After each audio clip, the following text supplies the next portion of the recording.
ఆరోగ్యం అంటే natural food, nature మంత్ర. ఇప్పుడే మీ ఇంటికి తెచ్చుకోండి. ప్రజెంట్ అయితే మనతో పొలిటికల్ అనాలిసిస్ నాగరాజ్ గారు అయితే ఉన్నారు. సో అందరిలాగా ఆయన ఉద్దేశాన్ని చెప్పడు. ఆయన ఏదైనా చెప్పాడంటే కొంచెం అనాలిసిస్ ఉంటుంది, దాని వెనకాల ఒక ప్రాపర్ రీజన్ ఉంటుంది.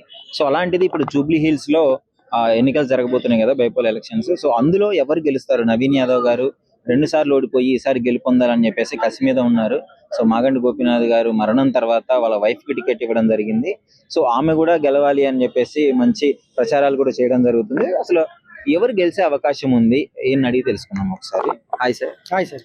సార్ చెప్పండి, ఎలా ఉంది పరిస్థితి? ఇప్పుడు జూబ్లీ హిల్స్ కాన్స్టిట్యున్సీ అంటే అందరికి ఒక స్పెషల్ అట్రాక్షన్ ఉంటుంది, దాని మీద గ్రిప్ ఉండాలి అని చెప్పేసి. ఎవరు గెలిచే ఛాన్స్ ఉందంటారు? అంటే ఇప్పుడు కాంగ్రెస్ పార్టీ నుంచి అయితే నవీన్ యాదవ్ గారికి ఇచ్చారు. నవీన్ యాదవ్ గారికి ఇస్తారా ఎవరా అని ఒక టెన్షన్ ఉండేది. అంజన్ కుమార్ యాదవ్ గారు ఉన్నారు, ఇంకొక అతను ఆల్రెడీ మేయర్ గా చేసిన వ్యక్తి కూడా ఉన్నారు, బొంతు రామ్మోహన్ గారు. సో బొంతు రామ్మోహన్ గారు ఆల్రెడీ మేము ఆగిపోతామని చెప్పారు. సో నవీన్ యాదవ్ గారికి సేఫ్ అయ్యారు. సో కాంగ్రెస్ పార్టీ నుంచి నవీన్ యాదవ్ గారికి ఇచ్చారు కాబట్టి, బీఆర్ఎస్ పార్టీ నుంచి మాగంటి సునీత గారు ఉన్నారు కాబట్టి, మాగంటి సునీత గారికి ఏదైతే మనకి సానుభూతి అనేది ఉంటుంది ఖచ్చితంగా. అదేవిధంగా హైడ్రా అంశం కూడా కొంత ఈ కాంగ్రెస్ పార్టీకి కొంత మైనస్ అని చెప్పుకోవచ్చు. కానీ నవీన్ యాదవ్ గారికి ఉన్న గతంలో 2 సార్లు పోటీ చేసి ఓడిపోయారు. అయినా సరే పబ్లిక్ లో ఉన్నారు, ప్రజల్లో ఉన్నారు. ప్రజా సమస్యల మీద, ప్రజా ఇష్యూస్ మీద ఎప్పటికప్పుడు స్పందిస్తూ ఎవరికైనా సమస్య వచ్చినా సరే వెళ్ళి స్పందించే వ్యక్తిత్వం ఆయనకు ఉంది కాబట్టి, ఈయనకి అధికారం ఇచ్చినట్లయితే, ఈయనకు ఒక అవకాశం ఇచ్చినట్లయితే ఖచ్చితంగా మాకు మంచి జరుగుతుంది అన్న ఫీలింగ్ మాత్రం ఎక్కువ ఓటర్లో ఉంది. మరి 15 మనం 3 సార్లు ఎమ్మెల్యేగా పోటీ చేసి ప్రజలకి అభివృద్ధి చేశాడు అని చెప్పేసి అయితే పేరుంది మాగంటి గోపీనాథ్ గారికి. అంటే ఆయన పోటీ చేస్తే గెలుస్తాడు ఇండిపెండెంట్ గా అన్న పేరు కూడా ఆయనకుంది. ఇప్పుడు వాళ్ళ వైఫ్ టికెట్ ఇవ్వడం వల్ల కృతజ్ఞత ఓట్లు, మన సింపతి ఓట్లు పడే ఛాన్స్ ఉంది కదా. సానుభూతి ఉంటది, సానుభూతి ఉండట్లేదు. సానుభూతితో పాటు నవీన్ యాదవ్ గారి మీద ఉన్న గుడ్ విల్, కాంగ్రెస్ పార్టీ మీద ఉన్న ఒక పాజిటివ్ థింకింగ్, అదేవిధంగా ఇప్పుడు ఆల్రెడీ ఏదైతే మనకి బీసీ రిజర్వేషన్ సంబంధించిన అంశం ఉంది ఏదైతే ఉందో, ఇవన్నీ కూడా బీసీలు ఇక్కడ మనం జూబ్లీస్ నియోజకవర్గంలో ఎక్కువ మంది ఉండరు. అదేవిధంగా మైనార్టీ ఎవరైతే ముస్లిం ఓట్లు ఉన్నారో ఆ ముస్లిం ఓట్లు కూడా నవీన్ యాదవ్ కనెక్ట్ అవ్వడం. ఎందుకంటే ఆల్రెడీ గతంలో ఎంఎం పార్టీ నుంచి పోటీ చేశారు కాబట్టి ఒక 20,000 ఓట్లు వచ్చేసరికి అంత చిన్న విషయం కాదు కదా. ఒక సెక్షన్ ఆఫ్ పీపుల్స్ 20,000 ఓట్లు మనకు వచ్చాయంటే అతనికి ఇండివిజువల్ ఇమేజ్ కూడా ఉంది. సో ఇండివిజువల్ ఇమేజ్ పార్టీ యొక్క ఇది. సో కాంగ్రెస్ పార్టీ అంశం అధికారంలో ఉన్న పార్టీ కాబట్టి డెఫినెట్ గా కూడా ఉంటది. ఎందుకంటే గతంలో బీఆర్ఎస్ పార్టీ ఏంటంటే సిటీ మొత్తం బీఆర్ఎస్ గెలిచింది. సో ఈ జూబ్లీస్ కూడా బీఆర్ఎస్ గెలిచింది. కానీ ప్రజలు అభివృద్ధిని కోరుకొని బీఆర్ఎస్ పార్టీ కోటేశారు. హైదరాబాద్ లో ఉన్న వాళ్ళు కేసీఆర్ గారి మీద అభిమానంతో, బీఆర్ఎస్ పార్టీ మీద అభిమానంతో కాదు, బీఆర్ఎస్ పార్టీ గెలిస్తే మాకు అభివృద్ధి జరుగుతుంది అన్న ఫీలింగ్ తోటి వేశారు. ఎందుకు? ఆ రోజు అధికారంలో ఉన్నారు కాబట్టి. ఈ రోజు అధికారంలో కాంగ్రెస్ పార్టీ ఉంది కాబట్టి అభివృద్ధి చేసే వ్యక్తి అధికార పార్టీ చెందిన వ్యక్తి అయితే ఉంటేనే బాగుంటది అన్న ఫీలింగ్. అందులో కొత్తగా వచ్చే వ్యక్తికి ఒక అవకాశం ఇస్తే ఇంకా బాగుంటది అని ఫీలింగ్ ఒకటి, యూత్ కాబట్టి. ఎందుకంటే మీకు తెలుసు, నేషనల్ వేజ్ నుంచి మీకు మన మహారాష్ట్ర ఎలక్షన్స్ నేను వెళ్ళాను. సో ఇంకా బైట్స్ తీసుకున్నాను మహారాష్ట్రలో. సో నేను 110 సీట్లు వస్తాయి బీజేపీ కంటే 125 వచ్చాయి. సో అక్కడ కూడా బీజేపీ స్ట్రాటజీ ఏంటంటే అక్కడ యూత్ కి ఎక్కువ సీట్లు ఇచ్చేది, లేకపోతే బీజేపీ గెలిచేది అవకాశం లేదు. సో ఇక్కడ కూడా రేవంత్ రెడ్డి గారు ఈ యూత్ ఓట్లు, అదేవిధంగా యాదవ్ సామాజిక వర్గ ఓట్లు, మైనారిటీ ఓట్లు అన్నిటినీ తన వైపు తిప్పుకునేలాగా మొత్తం ఆలోచించే సీట్ ఇచ్చారు.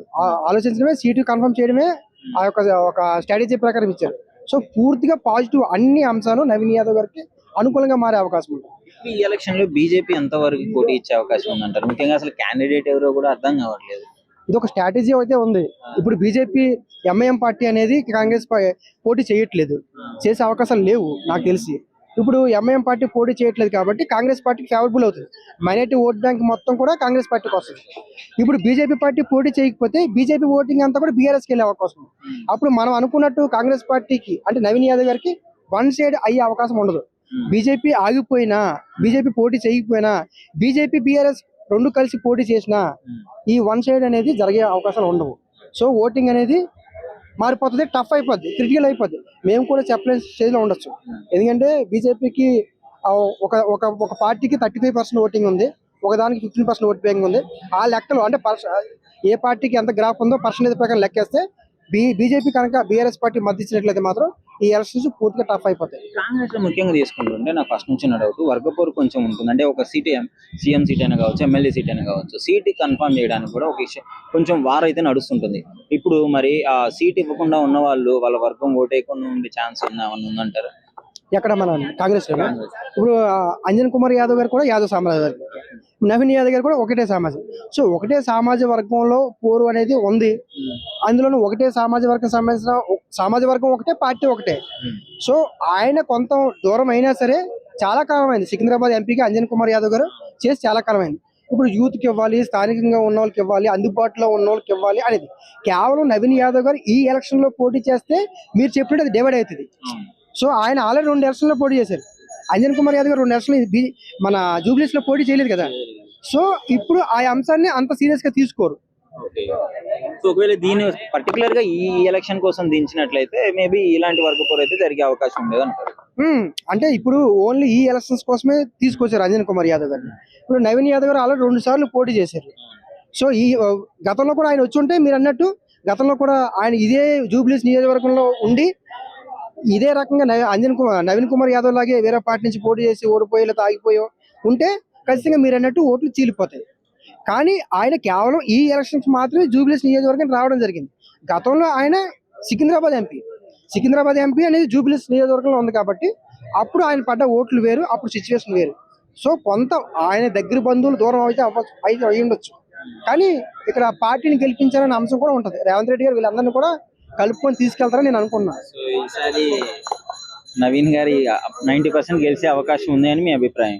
ఖచ్చితంగా. అంటే బీఆర్ఎస్ పార్టీ బీజేపీ సపోర్ట్ గా లేకుంటే బీఆర్ఎస్ సపరేట్ గా, బీజేపీ సపరేట్ గా, కాంగ్రెస్ సపరేట్ గా పోటీ చేస్తే మాత్రం ఖచ్చితంగా నవీన్ యాదవ్ గారు గెలిచే అవకాశాలు ఎక్కువ ఉంటాయి. మీకు 2 వారాల క్రితమే చెప్పాను సీట్ అనేది నవీన్ యాదవ్ గారికి ఇస్తారని. కేవలం లోకల్ అంశాలు, రాష్ట్ర స్థాయి అంశాలు, ఆ పార్టీకి ఉన్న గుడ్ విల్, అపోజిషన్ పార్టీకి ఉన్న అంశాలు, వీటినన్నింటినీ బేస్ చేసి సీట్ సెలెక్ట్ చేస్తారు. ఇప్పుడు కాంగ్రెస్ పార్టీ మీద ఉన్న ఆ నెగిటివిటీ ఏదైతే ఉందో ఇక్కడ ఈ ఎలక్షన్ మీద ఎఫెక్ట్ చూపేది అంటారా? ఆ ఎలక్షన్స్ అంటే పార్టీ మీద ఉన్న నెగిటివిటీ అనేది కాకుండా ఇండివిజువల్ గా నవీన్ యాదవ్ గారిని గెలిపించాలన్న ఆలోచన ఉంటుంది. రేపు ఆ ఏదైతే మనకి హైడ్రా అంశం ఉందో ఖచ్చితంగా రేపు కార్పొరేట్ ఎలక్షన్స్ చాలా ఎక్కువ చూపిస్తుంది. ఈ ఎలక్షన్ లో మాత్రం హైడ్రా ప్రభావం అనేది ఎక్కువ చూపిస్తుంది నేను అనుకోవట్లేదు. మేడం హాయ్, మీ పేరు మేడం? డాక్టర్ తిరుమల శెట్టి. సరే, జూబ్లీ హిల్స్ ఎలక్షన్ లో ఈసారి ఎవరు గెలిచే అవకాశం ఉందంటారు? 50-50. ఇటు పక్క నవీన్ యాదవ్ గారు పోటీ చేస్తున్నారు, శ్రీశైలం యాదవ్ గారి అబ్బాయి. తర్వాత మాజీ అయినటువంటి ఆయన భార్య గారు పోటీ చేస్తున్నారు. 50-50 వాళ్ళు గెలుస్తారు వీళ్ళు గెలుస్తారు అని లేదు. కానీ అక్కడ సానుభూతి, ఇక్కడ ప్రజా దండన. అంటే ఇప్పుడు కాంగ్రెస్ పార్టీకి నెగిటివిటీ ఉంది కొంచెం, అవునన్నా కాదన్నా. సో ఇప్పుడు ఇక్కడ నెగిటివిటీ ఈ ఎలక్షన్ మీద ఎఫెక్ట్ చూపించదు అనుకుంటున్నారు? నెగిటివిటీ కాంగ్రెస్ పార్టీకి ఉంది కానీ నవీన్ యాదవ్ లేదుగా. ఆ పార్టీ తరఫున కదా పోటీ చేసేది. చేస్తున్నాడు కానీ ఇతను ఈ నియోజకవర్గానికి చేస్తున్నాడు కానీ రాష్ట్రం మొత్తానికి చేయట్లేదుగా. జూబ్లీహిల్స్ నియోజకవర్గం యూసుఫ్ కూడా ఈ ఏరియాకే చేస్తున్నాడు అతను. అక్కడ నెగిటివిటీ అనేది పార్టీకి ఉంది కానీ నవీన్ యాదవ్ లేదుగా. నిజంగానే ఉందా కాంగ్రెస్ పార్టీకి నెగిటివిటీ? నెగిటివిటీ అనేది ఉందని నువ్వే చెప్పావు, దాన్ని బట్టి నేను చెబుతున్నా. ఎలా ఉంది బయట పరిస్థితి? ఎలా వస్తుంది ఏంటంటే చెప్పిన హామీలు ఇవ్వకపోతే నెగిటివిటీ అవుతుంది. ఆ హామీలు ఏమి ఇచ్చేటప్పుడు కేసీఆర్ డబుల్ బెడ్రూమ్ ఇస్తా, దళితుల్ని సీఎం చేస్తా, ఇది 2 చేయలేదు. మరి అది నెగిటివిటీగా. మరి ఈయన అదే చేశాడు. ఈయన కొంతలో కొంతన్నా చేస్తున్నాడుగా. ఆయన ఫస్ట్ 2 ఎత్తాడు. ఒకటి దళితుడు సీఎం, నెక్స్ట్ డబుల్ బెడ్రూమ్, ప్రతి ఇల్లు లేని పేదవాని సొంత ఇంటి కళ నిజం చేస్తా. ఎవరికి కళ నిజం చేయలేదు. ఉన్న వాళ్ళకి వచ్చిన ఇల్లులు ఏంటంటే ఇల్లులుండి, బిల్డింగ్లుండి, ఆస్తులు పాసులు, గవర్నమెంట్ ఎంప్లాయీస్ కి వచ్చిన ఇల్లులు. అంతేగాని నిజమైన పేదవాడికి కేసీఆర్ గారి హయాంలో ఇల్లు రాలేదు. ఇప్పుడు ఇక్కడ ఏంటంటే చెప్పాడైనా, ఇది కూడా ఎంతవరకు అవుతుందో చూద్దాం. ఒకసారి అవకాశం ఇవ్వాలి ఎవరికైనా. సడన్ గా ఇచ్చాం కాంగ్రెస్ పార్టీకి. కాంగ్రెస్ పార్టీలో మరి అధిష్టానం చెప్పినట్టు ఇక్కడ ఇతనినాలు కానీ ఇతని ఇష్టం వచ్చినట్టు ఏమైనా చేసుకుంటూ పోయాడు అనుకో, తర్వాత తేడాలు వస్తాయి. నవీన్ యాదవ్ గురించి చెప్పాలంటే ఏం చెప్తారు? ప్రస్తుతానికి బాగుంది. తన ఇంత ముందులు కూడా తన బతుకమ్మ అంటే బోనాల పండగకి బోనాలు చేశాడు ఇక్కడ ఫంక్షన్ హాల్లో. అదొకటి బాగా చేశాడు తను. ఏంటంటే బోనాలు అనేది తెలంగాణ సాంప్రదాయం. జూబ్లీహిల్స్ నియోజకవర్గం తరఫు నుంచి అతను బోనాల పండుగని ఒక రేంజ్ లో చేశాడు. యాక్చువల్లీ 2 times మిస్ అయింది. First time second time independent గా చేశాడు, ఫస్ట్ టైం ఎంఐఎం నుంచి చేశాడు. సో 2 సార్లు ఓడిపోవడం జరిగింది. ఈసారి ఎలా ఉండబోతుంది? బ్యాక్గ్రౌండ్ పెట్టే టికెట్ ఇవ్వాలి. ఏదైనా ఫాదర్ బ్యాక్గ్రౌండ్ గానీ తాత బ్యాక్గ్రౌండ్ బట్టి టికెట్ ఇవ్వాలి. ఎవరు పడితే వాళ్ళకి టికెట్లు ఇచ్చుకుంటా పోతా ఉంటాంటే పార్టీ నాయకులు ఎట్లా అవుతారు? బ్యాక్గ్రౌండ్ గుడ్ ఉంది అనుకో, మంచి బ్యాక్గ్రౌండ్ ఉంది అనుకో, వాళ్ళకి ఇస్తే అది ఒక లెక్క వస్తుంది. బ్యాడ్ బ్యాక్గ్రౌండ్ ఉన్న వాళ్ళకి టికెట్లు ఇస్తే ఇలాగే ఉంటుంది. ఖచ్చితంగా ఎవరు గెలుస్తారు? 50-50 ఏం లేదు. అక్కడ ఏంటంటే సానుభూతి, ఇక్కడ పోటీ, పోరాపోరని ఇక్కడ పోటీ. నవీన్ యాదవ్ అక్కడ భర్త చనిపోయాడు, ఆమె టికెట్ ఇచ్చారు, బీఆర్ఎస్ తరఫు నుంచి ఆమెకి టికెట్ వచ్చింది. అక్కడ సానుభూతి వలన ఆమె రావచ్చు, లేకపోతే ఇటు రావచ్చు. ఈ మధ్యలో కాకుండా బీజేపీ రావచ్చు, అటు ఇటు కాకుండా ఈఎంఐ రావచ్చు. బీజేపీ క్యాండిడేట్ కూడా డిసైడ్ అవ్వలేదు కదా ఇంకా. ఏమో పెట్టారు కదా, చంద్రబాబు కూడా పెట్టాడు ఇక్కడ. బీజేపీయే కాదు, టీడీపీ కూడా పెట్టారు ఇక్కడ. టీడీపీ కూడా పెట్టారు. జూబ్లీహిల్స్ నియోజకవర్గంలో పార్టీకి ఒకళ్ళు పెట్టారు.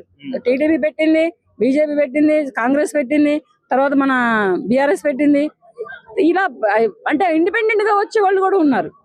ఇండిపెండెంట్ గా వచ్చి గెలిచే వాళ్ళు కూడా, గెలవడానికి ప్రయత్నం చేసే వాళ్ళు కూడా ఉన్నారు. Actually me point of view లో ఎవరు గెలిస్తే జూబ్లీ హిల్స్ కి మంచి డెవలప్మెంట్ అవుతుంది అనుకుంటారు? Main drainage problem, full water వాన వచ్చిందంటే రోడ్ల మీద నదులు పారుతుంటాయి.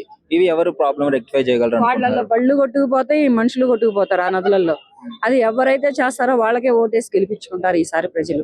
ఫస్ట్ రోడ్లు, డ్రైనేజీలు, ఇళ్లలో కరెంట్లు, వాటర్, మెయిన్ తాగడానికి వాటర్ అంటే ఎలాగో వస్తుంది. అది తాగే వాటర్ లేదా డ్రైనేజీ వాటర్ అనేది తెలియట్లా. ఫుల్ గా అయితే వాటర్ అయితే ఈ జూబ్లీహిల్స్ నియోజకవర్గం వరకు ఇక్కడ ఏ ఏరియాలో చూసినా ఎప్పుడు రోడ్లు మాత్రం తడిగానే ఉంటాయి. అది తాగే వాటరా, వదిలేసేసి నల్ల వదిలేసేసి ఎవరు డ్యూటీలకు వాళ్ళు వెళ్ళిపోయారా, లేదా డ్రైనేజీ వాటర్ అనేది అయితే తెలియదు. అంటే కృష్ణానగర్ని కృష్ణానదిలా మార్చారు. కృష్ణానదిలా కాదయ్యా, తప్పది. మూసీ నదిలా మార్చారు. మూసీ నదిగా మారింది అది. అదంతా ఫ్లోటింగ్ వస్తుంది. జూబ్లీహిల్స్ ఫ్లోటింగ్ మొత్తం వచ్చేసి కృష్ణానగర్ లో స్టే అవుతుంది. కృష్ణానగర్ లో పిల్లల్ని పెడుతుంది, కృష్ణానగర్ లో పెళ్లి చేసుకుంటుంది, కృష్ణానగర్ లో కాపురం చేస్తుంది. ఫ్లోటింగ్ అనేది. చాలా మంది ఏమంటున్నారంటే కృష్ణానగర్ లో నది వచ్చింది, సో దయచేసి పడవలు అరేంజ్ చేయండి అని చెప్తున్నారు. జనాలకు పోవడానికి ఇబ్బంది అవుతుంది. అవి ట్రోల్స్ కూడా అయ్యాయి, నేను కూడా చూశాను సోషల్ మీడియాలో. అవన్నీ కావు కానీ ఆ నియోజకవర్గాన్ని ఎవరైతే బాగు చేస్తారో, ఫస్ట్ మున్సిపాలిటీని ఎవరైతే ఎదుర్కొంటారో వాళ్ళని వేసుకొని గెలిపించుకుంటారు ప్రజలు. చూసి వేసుకున్నామా ఓట్లు ఎవరంటే వాళ్ళు కారు. నేను జూబ్లీహిల్స్ నియోజకవర్గం తరపు నుంచి చెప్తున్నాను. ఇప్పుడు 4 అభ్యర్థులు పోటీ చేస్తున్నారు. టీడీపీ చేస్తుంది, బీజేపీ చేస్తుంది, కాంగ్రెస్ చేస్తుంది, బీఆర్ఎస్ చేస్తుంది, ఎంఐఎం చేస్తుంది, ఇవన్నీ పోటీ చేస్తున్నారు. కానీ మీరు ఎవరైతే మన నియోజకవర్గంలో మనం ఒక ఫోన్ కొడితే మన ఇంటి తలుపు తడతారో వాళ్ళని చూసి ఎంచుకోండి. అట్లీస్ట్ డ్రైనేజ్ ప్రాబ్లం అనేది తీరుద్దంటారా? అసలు ఎవరు తెలుస్తారా? ఎవరి వల్ల కాని పని అది. రోడ్లు అయితే మామూలుగా చేస్తున్నారు. అప్పుడు నేను ఒక బయటలో ఇచ్చాను ఇలాగే రోడ్ల గురించి, ఈ మున్సిపాలిటీ గురించి, దీని గురించి ఇచ్చినందుకు ఇప్పుడు రోడ్లు మరమ్మతులు జరుగుతున్నాయి. అది ఏంటంటే తాత్కాలికం మాత్రమే. అదంతా ఉన్నాయో బాగున్నాయి, వాటిని తీసేస్తారంటే ఒక వాన వచ్చిందంటే మొత్తం కొట్టుకుపోతాయి రోడ్లు. అలా తయారవుతుంది అనమాట. అంటే చేసే కాంట్రాక్టర్ సరిలేడా, లేదా ఎమ్మెల్యే సరిలేడా, లేదా రోడ్లు వేసేవాళ్ళు సరిలేరా, ఇది చూసుకొని ఓటు ఎవరికి వేస్తే మనకి న్యాయం జరుగుతుంది అనేది ఆలోచించుకొని ఓటు వేసుకుంటే బాగుంటది జూబ్లీహిల్స్ నియోజకవర్గం వరకు. ఎందుకంటే వర్షాలు వచ్చిందంటే కృష్ణానగర్ కాస్త మూసీ నది అవుతుంది కనుక ఆ దానిలో మన పిల్లలు, మన బళ్ళు మనం కొట్టుకుపోకుండా ఉండాలి అంటే ఎవరికి వేసుకొని గెలిపించుకుంటే మన బాధలు తీరతాయి. అంటే ఎందుకని చెప్పేసి ఎన్నిసార్లు ఇదే అంశమైన ప్రస్తావించినా, ఎన్నిసార్లు మన వీడియోలు చేసినా, ఎన్ని పెట్టినా కూడా ఎందుకు ఇలా దీని గురించి పట్టించుకోవట్లేదు అంటారు? దాని గురించి సీఎంఏ పట్టించుకోవట్లేదు. ఇంక నియోజకవర్గంలో వీళ్ళని పట్టించుకుంటారు. సీఎం దాకా వెళ్ళలేదు ఈ వీడియో. సీఎం దాకా వెళ్ళవా? కాలం నాడు రాజశేఖర రెడ్డికి వెళ్ళలేదా? చంద్రబాబు నాయుడు గారికి వెళ్ళలేదా? తర్వాత బీఆర్ఎస్ వస్తే బీఆర్ఎస్ లో వెళ్ళలేదా? ఇప్పుడు రేవంత్ రెడ్డి గారు వస్తే రేవంత్ రెడ్డి గారికి వెళ్ళట్లేదా? అందరికీ వెళతాయి. కానీ ఇక్కడికి వచ్చి వాళ్ళు నడిస్తే ఆ బాధ, ఇక్కడ ప్రజలు పడే బాధ తెలిసింది. ఆ వర్షాలు పడుతున్నప్పుడు, ఆ వర్షాలు రాత్రనక పగలనక నడిస్తే అప్పుడు తెలుస్తుంది. ఆ ముసలాళ్ళు అడుగు తినే ముసలాళ్ళు మొత్తం కొట్టుకుపోతున్నారు దాంట్లో. వీళ్ళందరికీ ఏంటంటే వాళ్ళు నడిస్తే, వాళ్ళు అక్కడ వచ్చి జీవనోపాధి గడుపుతుంటే అక్కడ రెంట్కు తీసుకొని, మళ్ళీ రెంట్లు ఎలా ఉన్నాయో తెలుసా? అబ్బా దేవుడా, రెంట్లు అయితే అసలు మామూలుగా లేవు ఆ ఏరియాలో. ఆ మూసీ నదిగా రెంట్లు ఎక్కువ ఉన్నాయి. అస్సలు ఇష్టమైనప్పుడు కష్టమైనా అంతే ఉంటది రెంట్ అని డిమాండ్ గా చదువుతున్నారు ఓనర్స్. ఎందుకంటే కొంచెం ఆ ఏరియా కమర్షియల్, మెయిన్ బిజినెస్ పరంగా ఉండదు కనుక ఆ ఏరియాలలో ఈ రకమైన డిమాండ్లు ఉన్నాయి. ప్రతి ఒక్క జూబ్లీహిల్స్ నియోజకవర్గంలో బై ఎలక్షన్ లో ఓటేస్తున్న ప్రతి ఒక్కళ్ళకి చెబుతుంది ఇదే నేను మెయిన్. ఎవరు అయితే మన ఇంటికి వచ్చి మన బాధలు, మన డ్రైనేజీ క్లియర్ చేపిస్తారు మెయిన్, మన వాటర్ ట్యాబ్లు క్లీన్ చేపిస్తారు మెయిన్. అంటే వాటర్ అది డ్రైనేజీ వాటరా లేకపోతే తాగే వాటరా ఏదైనా తెలియలా. ఎప్పుడు చూడు పచ్చిగానే, ఎప్పుడు చూడు రోడ్లన్నీ పచ్చిగానే ఉంటాయి. ఎప్పుడు రోడ్డు అనేది తడే ఆరదు. నేను ఉంటున్న గల్లీ అయితే మరీ దారుణం, చాలా అంటే చాలా దారుణంగా ఉంది. నేను ఉంటున్న గల్లీ అయితే ఇలా ఉంది. మరి దానికి ప్రజలు ఈ రేపు బై ఎలక్షన్ లో ఎటువంటి తీర్పునిస్తారు అనేది వేచి చూద్దాం. నవీన్ యాదవ్ కాడికి మా అమ్మమ్మని తీసుకొని వెళ్ళినప్పుడు పాప అవద్దం ఆడదు 2000 చేయిలో పెట్టి సమ్మె మంచిగా ఉండమ్మని పంపించిండు. అట్లా ఉండాలి కానీ దోచుకునేటోళ్ళు ఉండొద్దు తెలుసా. అట్లా అంటే ముసలాళ్ళకి సాయం చేయరా అంటే ముంచుకుంటారా మీరు? 2 సార్లు ఓడిచ్చారు కదా మా పాప ఆయన. ఎవరిని? నవీన్ యాదవ్ 2 సార్లు ఓడిచ్చారు మీరు. సరే ఈసారి గెలుస్తుండొచ్చు, గెలిపిస్తారంటారా? గెలిపిస్తాం. ఈసారి గెలిస్తేనా మాకు ఏదైనా నీకు కేసీఆర్ కావాలి, ఎమ్మెల్యే మాత్రం నవీన్ యాదవ్ గెలవాలి కావాలి మాకు, అంతే అంతే. మళ్ళా కేసీఆర్ నవీన్ యాదవ్ కానీ ఆయన మంచితనంగానే ఉంది, మాకు ఏ కష్టం లేదు. కానీ ముసలిలకు కూడా సాయం చేస్తుండు, చాలా సాయం చేస్తుండు, మాకు కూడా సాయం చేస్తుండు. అవద్దం ఆడొద్దు ఉన్న మాట చెప్తున్నా. మన బతుకమ్మ ఆడేటప్పుడు కూడా మాకు మంచిగానే చీరలు గిర్రలు పంచిండు, మంచి చేసిండు. కానీ అట్లా మంచి కావాలి అని మేము కోరుకుంటున్నాం, అంతే. Thank you. నమస్కారం సార్. నమస్కారం అండి. జూబ్లీ హిల్స్ బైపోల్ ఎలక్షన్ లో ఈసారి గెలిపేవారు అంటారు? గెలుపు ఇక్కడ పార్టీల కంటే కూడా వ్యక్తికి ఎక్కువగా ఆదరణ ఉంటుందేమో అనుకుంటున్నాను, పార్టీల కంటే కూడా. రీజన్ ఏంటి? రీజన్ అంటే జూబ్లీ హిల్స్ ప్రజలు ఎక్కువగా ఏ అవసరం ఉన్నా అంటే ఎవరైతే మనకు అందుబాటులో ఉంటాడు అని ఆలోచిస్తాడే తప్ప పార్టీల గురించి ఆలోచించారు. ఆ కారణంగానే మాగంటి గోపీనాథ్ గారిని 3 సార్లు గెలిపించుకున్నాను. నేను కూడా జూబ్లీ హిల్స్ వాడినే కాబట్టి నేను చెప్తాను. 3 సార్లు మాగంటి గోపీనాథ్ గారిని గెలిపించుకోవడానికి గల కారణం, మనకి ఏ పనైనా అర్ధరాత్రి 12 గంటలకు వెళ్ళినా అన్నా అని అంటే ఏమైందిరా తమ్మి అని చెప్పి పని చేసి పెట్టేటటువంటి ఒక వ్యక్తిగా ఆయన ప్రజల మన్నలను గెలుచుకున్నాడు ఆయన. అలాగే ఇప్పుడున్న పరిస్థితిలో ఎవరు వస్తే బాగుంటుంది, ఎవరు చేస్తే బాగుంటుంది చాలా నిశ్చితంగా పరిశీలిస్తుంది జూబ్లీ హిల్స్ ఓటర్లు అందరూ కూడా. కాబట్టి పార్టీల కంటే కూడా వ్యక్తిగతంగా చూసి ఓటేస్తారని నేను అనుకుంటున్నాను. ఇప్పుడు అధికారంలో కాంగ్రెస్ ఉంది కదా, కాంగ్రెస్ వాళ్ళు చేసిన పాలనను బట్టి ఓట్లు అడగాల్సిన అవసరం ఉంటుంది. మరి ఇప్పుడు కాంగ్రెస్ కున్న ప్రజల్లో ఎలాంటి అభిప్రాయం ఉంది? ఆ విధంగా ఓట్లు అడిగితే నవీన్ యాదవ్ గారికి గెలిచే అవకాశం ఉందా లేదా? కాంగ్రెస్ కంటే కూడా నవీన్ యాదవ్ గారికి కానీ ఇటుపక్క సునీతమ్మకి కానీ చింపతి 2 పక్కల ఉన్నది.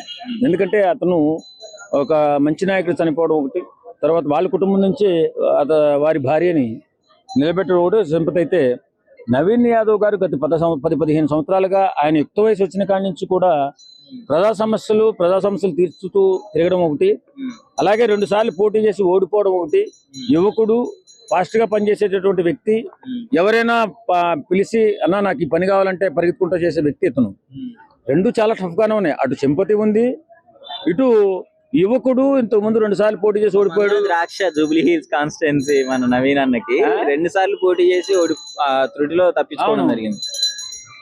ఈసారి మాత్రం ఖచ్చితంగా అంటే నేను ఏ పార్టీకి సంబంధించిన వ్యక్తిని కాదు కాబట్టి, నేను జూబ్లీ హిల్స్ నియోజకవర్గంలో ఒక ఆర్టిస్ట్ యూనియన్ జనరల్ సెక్రటరీ కాబట్టి మా కుర్రోళ్ళందరూ మాట్లాడుకోవడం, సమావేశపరచడం, ఈవేళ సమావేశం అయిన తర్వాత నవీన్ అన్న గెలుస్తాడు ఈసారి అనే అనాలిసిస్ చెప్పారు అందరూ కూడా. నవీన్ గారే గెలుస్తాడు, ఖచ్చితంగా వారికి సాయం చేయాలి, ఎందుకంటే మనకు అందుబాటులో ఉంటాడు. తర్వాత ఏ పని వచ్చినా పదవి లేనప్పుడే మనకి కుర్రోళ్ళకి చాలా మందికి ఉపయోగపడ్డాడు కొన్ని సమస్యల్లో అని చెప్పేసి కుర్రోళ్ళు అనుకోవడం విన్నాం మనం. కాబట్టి నవీన్ యాదవ్ ముందుకు వస్తాడేమో అని అనిపిస్తుంది. Hi bro. హాయ్ అన్న. ఇప్పుడు జూబ్లీ హిల్స్ బైపోల్ ఎలక్షన్ అయితే మొత్తం ఇప్పుడు స్టేట్ లోనే ట్రెండింగ్ గా మారిపోయింది. జూబ్లీ హిల్స్ కాన్స్టిట్యుయెన్సీ అంటే కొంచెం స్పెషల్ ఇంట్రెస్ట్ ఉంటుంది అందరికి. సో ఎవరు గెలవబోతున్నారు అనుకుంటున్నారు మీరు? 100% ఈసారి నవీన్ యాదవ్ అన్న గెలుస్తాడని నేను అనుకుంటున్నాను. ఎందుకని? ఎందుకంటే చాలా ఏళ్ల నుంచి ఆయన పోరాడుతున్నాడు, గెలవాలన్న తపనతోనే ఉన్నాడు. 2 సార్లు ఓడిపోయిండు. ఈసారి పక్క గెలవాలని పట్టుదలతో ఉన్నాడని నేను అనుకుంటున్నా. సో పట్టుదల ఉంటే సరిపోదు కదా, అంటే ప్రజాదరణ ఎంతవరకు ఉంది అని? ప్రజాదరణ కూడా ఉంది, అంటే ప్రజలు కూడా ఎప్పుడు ఒకటే పార్టీని నమ్ముకోరు కదా. ఇప్పుడు 10 ఏళ్ళు వాళ్ళు దోసుకు తిన్నారు, అంత అయిపోయింది. ఇప్పుడు కొత్త దాన్ని కూడా చూడాలి. మన దగ్గర ఉండేవాడు, మన ఇంటికి దగ్గర ఉండేవాడు గెలవాలని కూడా ఆలోచన ఉంటది కదా కొంతమందికి. మన ఇంటికి దగ్గర ఉన్న వాళ్ళు గెలిస్తే మనకు కూడా అన్నిటికీ బాగుంటదని ఉంటది కదా. కాకపోతే గోపీనాథ్ గారు 3 సార్లు చేసి ఆయన చనిపోయాడు. ఇప్పుడు మరి ఆ కృతజ్ఞత చూపించుకుంటారు కదా వాళ్ళ వైఫ్ నిలబెడితే. సింపతితో ఓట్లు వేయడం ఏందన్నా, సింపతి ఏదో సెంటిమెంట్ కు ఓట్లు వేయడం అవన్నీ ఉండదు. ప్రజలకు తెలుసు ఆల్రెడీ వాళ్ళు ఏం చేసిరు, వీళ్ళు ఏం చేసిరు. ఇప్పుడు కృష్ణానగర్ లో 2 ఏళ్ల నుంచి ఉన్నాం, ఒక్క వర్షం గట్టిగా పడితే ఎలా ఉంది ఊరు మొత్తం, రోడ్లంతా ఎట్లున్నాయి, ఏదో పడవలు వేసుకొని పోయేటట్టు ఉంటది. ఏమన్నా మారిందా? కృష్ణానగర్ గడ్డ, ఇదే గడ్డ నేను 20 ఏళ్ళ నుంచి ఉంటున్నా ఇక్కడ. పోనీ ఆయన 10 ఏళ్ళు గెలిచిండు కదా, 15 ఏళ్ళు గెలిచిండని అంటున్నావు కదా, పోనీ 15 ఏళ్లలో ఒక్క వర్షం గట్టిగా పడితే ఎట్లుంటది కృష్ణానగర్ మొత్తం, ఎట్లయితది? పడవలు వెళ్ళినట్టు ఉంటదా లేదా? మరి సో అయితే నవీన్ గారు వస్తే ఇప్పుడు అది అలాంటి ప్రాబ్లమ్స్ ఉండవు అని అనుకుంటున్నారా మీరు? అలాంటి ప్రాబ్లమ్స్ ఉండవు, చేస్తాడన్న నమ్మకం కూడా ఉంది. ఓకే. సో ఇన్నేళ్లుగా హైదరాబాద్ లో ఈ ప్రాబ్లమ్ ఎవరు సాల్వ్ చేయలేకపోయారు, లైక్ ఓపెన్ గా మాట్లాడుకుంటారు. ఎవరు చేయలేదు, అదే చెప్తున్నా కదా. 15 ఏళ్ళు ఆయన గెలిచిండు, ఈసారి ఏదో ఆయన పోయిండు, సరే సింపతికి ఓట్లు వేయొచ్చేమో, ఓటింగ్ రావచ్చేమో కొంచెం, కానీ ఈయన 15 ఏళ్ళ మించి ఓడిపోయినా కూడా పోటీ చేస్తూనే ఉన్నాడు కదా. వెనకడుగైతే వేయలేదు. ఎందుకు? ప్రజలకు ఏదో ఒకటి మంచి చేద్దామనే కదా. ఆయనకేం ఆశలు తక్కువ ఉన్నా సంపాదించుకొని తిని ఉండాలంటే ఉండొచ్చు కదా. ఎందుకు? గెలిస్తే అధికారం అనేది ఉంటే మంచి చేయొచ్చు, మన ఏరియాను మారవచ్చు. మన జూబ్లీస్ ఏదైతే ఉందో, వర్షాలు పడితే ఎలా ఉంది, అన్ని మార్చాలన్న పట్టుదలతోనే ఆయన ఈసారి టిఆర్ఎస్ మన కాంగ్రెస్ కూడా సీట్ ఇచ్చింది. చాలా సంతోషంగా ఉంది అన్నకు. మొత్తానికి మీరు హ్యాపీగా ఉన్నారు, నవీన్ అన్న గెలుస్తాడు అని అనుకుంటున్నారు? చాలా హ్యాపీగా ఉన్నా. గెలవాలని కూడా, గెలిచేదానికి ప్రయత్నించే ఓటింగ్ కూడా మేము వేపిస్తామని కూడా చెప్తాం. మరి మిగతా పార్టీలతో పోలిస్తే నవీన్ గారికి ఎంత కెపాసిటీ ఉంది, గెలిచే అవకాశాలు ఉన్నాయంటారా? 100% ఉంది. ఎందుకు 100% ఉంది అని చెప్తున్నా, నాది ఆంధ్ర అయినా ఇక్కడ ఆయన గురించి ఎందుకు మాట్లాడుతున్నానంటే, ఆయన చేసిన మంచి పనుల గురించి, ఆయన మనస్తత్వం గురించి. నేను ఆల్రెడీ తెలంగాణలో ఇక్కడ వర్క్ చేస్తూ నేను చూస్తున్నా కాబట్టి అలా ఫ్రెండ్స్ సర్కిల్ ఎలా ఉంటుంది ఏంటి అన్నది నాకు తెలుసు. ఈసుపుగూడలో ఆల్రెడీ నేను ఉంటున్నా కాబట్టి వాళ్ళు ఎలా నడుచుకుంటున్నారు, ఎవరికి ఎలా మంచి పనులు చేస్తున్నారు ఏంటి అన్నది నేను దగ్గర నుంచి చూస్తున్నా కాబట్టి ఆయనే వస్తాడని 100% చెప్తున్నా. అంటే మిగతా వాళ్ళకి అంత సత్తా లేదా? Like BRS party already Gopinath గారు చనిపోయారు, ఆల్రెడీ అక్కడ గెలిచిన వ్యక్తి. ఇప్పుడు వాళ్ళ మిసెస్ సునీత గారు చేస్తున్నారు. అంటే సింపతి పరంగా అయినా గెలిచే అవకాశాలు ఉన్నాయని ఒక టాక్ ఉంది. ఇప్పుడు రాజకీయ పరంగా ఒకరి తర్వాత ఒకరు రావాలి అంటే ఇది నార్మల్గా వెళ్ళిపోయి గవర్నమెంట్ జాబ్ కాదు. ఒకరు చనిపోతే రాజకీయం అంటే తెలిసి ఉండాలి ముందు, ఏది ఎలా చేయాలి, ఏది ఎక్కడ ఉంది, ఎలా చేస్తే బాగుంటది అన్నది నెక్స్ట్ అందులో ఉన్న వాళ్ళకే తెలిసిద్ది అది. సో అందులో ఉన్న వాళ్ళు ఎవరు గట్టిగా ఉన్నారంటే నవీన్ అన్న. సో ఆయనకి 100% వస్తుంది. అది అంటే అంజన్ కుమార్ యాదవ్ కూడా వచ్చే అవకాశం ఉంది అని కూడా మాట్లాడుతున్నారు. ఇప్పుడు ఆయన రాకపోయేసరికి ఇండిపెండెంట్ గా చేద్దాం అని చెప్పి ఆయన కొంచెం ఫ్రస్ట్రేషన్ లో ఉన్నారు. సో ఇండిపెండెంట్ గా చేస్తే ఆయన గెలిచే అవకాశాలు ఏమైనా ఉన్నాయా? అంటే ఇండిపెండెంట్ గా అవకాశం ఉందా అంటే, చాలా మంది ఓటు హక్కు ఉన్న వాళ్ళు ప్రతి ఒక్కరు కూడా పోటీ చేయొచ్చు, అది విషయం కాదు దాన్ని. సో దాంట్లో గెలవాలి, గెలిచే దమ్ము ఉంటే ఆటోమేటిక్ గా తెలిసిపోతుంది. ఉందా లేదా అంటున్నాను. నవీన్ అన్నకు ఉందని చెప్తున్నాను నేను. నవీన్ గారు అంజన్ కుమార్ యాదవ్ అది ఉందా లేదా అంటే ఆయన చేసే మంచి పనులు, ఆ ఏరియా ప్రజలు ఎవరైతే ఉన్నారో వాళ్ళు చెప్పాలి. బీజేపీ వాళ్ళు ఇంకా 10% ఎవరనేది చేయలేదు కదా, వాళ్ళు బీఆర్ఎస్ సపోర్ట్ చేస్తారని అంటారు. అలా సపోర్ట్ చేస్తే నవీన్ యాదవ్ గెలవరని అంటున్నారు. గెలవరు అని నువ్వు ఎలా అనుకుంటున్నావు? గెలుస్తారని నేను అంటున్నా, నువ్వు గెలవరు నువ్వు అంటున్నావు. అది కరెక్ట్ కాదని నేను అంటున్నా. అది అర్థమైందా నేను అడిగిన క్వశ్చన్? అంటే మీ నమ్మకం ఏంటి, నవీన్ గారు గెలుస్తారు అంటారు? నమ్మకం ఏంటి అంటే, ఇప్పుడు చిన్న ఎగ్జాంపుల్, అన్నం ఉడకాలంటే మొత్తం చేయ పెట్టకలు ఒక మెతుకు పట్టుకొని సరిపోద్ది. అట్లాగే వాళ్ళ సర్కిల్, వాళ్ళ విధానం. రీసెంట్గా చూసుకుంటే మొన్నే కృష్ణగాంధీ పార్క్ దగ్గర 2 ప్రోగ్రాం ట్రావెల్ చేయడం అయింది. ఎంత సక్సెస్ అయింది, ఎంతమంది జనం వచ్చారు, ఎంతమంది సపోర్ట్ చేశారు అన్నది అందరికీ తెలిసింది. సో అంటే అంత మంచిదనం వ్యక్తి ఉన్నాడు కాబట్టి 100% ఆయనే వస్తాడు అని నేను నమ్ముతున్నా. And for more videos, please subscribe to iDream. Please subscribe to iDream. Please subscribe iDream. And please subscribe to iDream. For more videos, subscribe to iDream. please like, share and subscribe to the channel. Congratulations, iDream. Subscribe to iDream. Subscribe to iDream. So subscribe to iDream Media.